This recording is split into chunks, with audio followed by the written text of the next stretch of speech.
বাংলাদেশ থেকে কর্মী নেয়ার প্রস্তাব দিয়েছে জাপান। সেপ্টেম্বর থেকে কর্মী পাঠানোর প্রক্রিয়া শুরু হবে বলে জানিয়েছেন প্রবাসী কল্যাণ ও বৈদেশিক কর্মসংস্থান প্রতিমন্ত্রী শফিকুর রহমান চৌধুরী। জাপানে জনশক্তি রপ্তানি বিষয়ে দেশটির প্রতিনিধি দলের সঙ্গে রোববার ঢাকায় প্রবাসী কল্যাণ ভবনে বৈঠক শেষে সাংবাদিকদের কথা জানান তিনি। প্রতিমন্ত্রী বলেন, মোট 5 ক্যাটাগরিতে বাংলাদেশ থেকে কর্মী নেয়ার প্রস্তাব দিয়েছে জাপান সরকার। সেপ্টেম্বর থেকে কর্মী পাঠানোর এই প্রক্রিয়া শুরু হবে।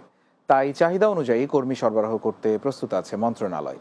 এ সময় তিনি আরও জানান, জাপানে পাঠাতে ভাষা শিক্ষা সহ কারিগরি ও প্রযুক্তিগত প্রশিক্ষণ দেওয়া হবে আগ্রহী কর্মীদের। জাপানিজ ডেলিগেশন টিম তারা আজকে আসছে। তারা আমাদের কাছ থেকে ওয়ার্কার নেবে, প্রফেশনাল নেবে, টেকনিক্যাল ওয়ার্কার নেবে, কনস্ট্রাকশন ওয়ার্কার নেবে। এইগুলা নিয়ে আলাপ হয়েছে।